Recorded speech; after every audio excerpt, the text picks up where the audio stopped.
Learning shutter speed is one of the most important things you can do to improve your photographing. In the earlier video about exposure triangle, we have come familiar with the shutter speed, but that's not enough. So in this video, we will try to understand what is shutter mechanism, how is it measured, and how can you control it for your creativity. Hi, my name is Pritham and you are watching Flickr Creation.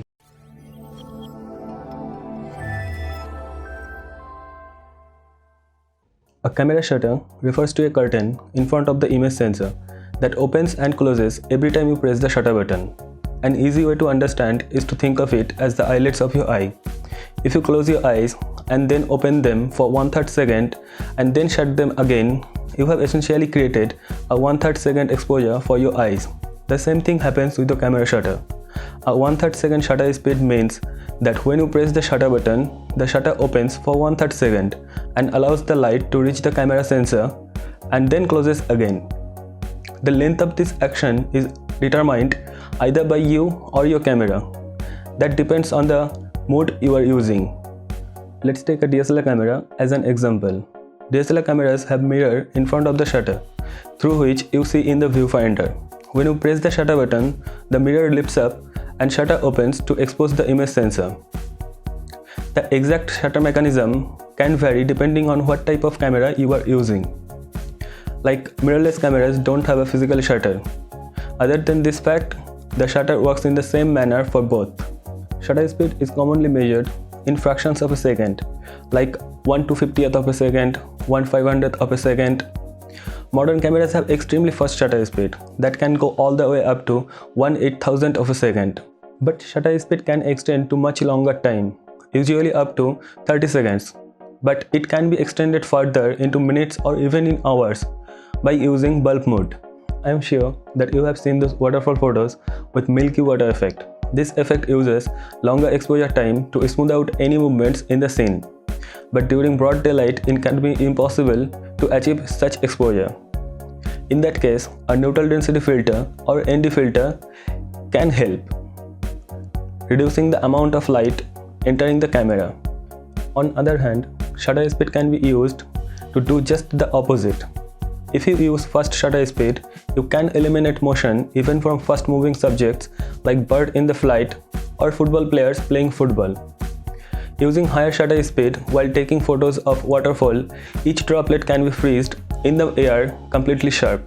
Another thing to consider when choosing shutter speed is the focal length of the lens you are using. Larger focal length will accentuate the camera shake you have. So you will need to choose a faster shutter speed if you don't have a image stabilization in your lens or camera. The rule of thumb to use with focal length is to choose a shutter speed with a denominator that is larger than the focal length. For example, if you have a 50mm lens, 1/68th is probably okay. But if you have a 200mm lens, you will need to shoot at around 1/250th of a second. When your camera is in auto mode, the shutter speed is selected by the camera. However, you can still select the shutter speed manually. There are two ways of doing that. One, by choosing the shutter priority mode, which is written as S or TV on the top dial of your camera. In this mode, you select the desired shutter speed and camera automatically selects the aperture. And the second one is by setting the camera to manual mode, which is written as M on the top dial of your camera. In this mode, you choose the both shutter speed and aperture manually. Remember, in both shutter priority and manual mode, you can choose to set the ISO manually or automatically. Thinking about changing the shutter speed in isolation from the other two elements of the exposure triangle is not really a good idea. As you change the shutter speed, you will probably need to change the aperture or the ISO to compensate for the shutter speed you have changed. If you increase your shutter speed from 1/250th of a second to 1/500th of a second, you will need to change the aperture or the ISO by one stop.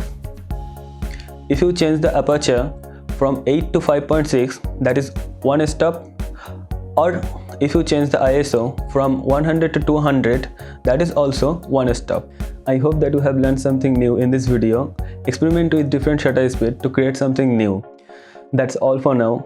In the next video, we will be talking about ISO. Stay with us by subscribing our channel as we have a lot to explore in photography. And here is the answer of the question I asked in the last video.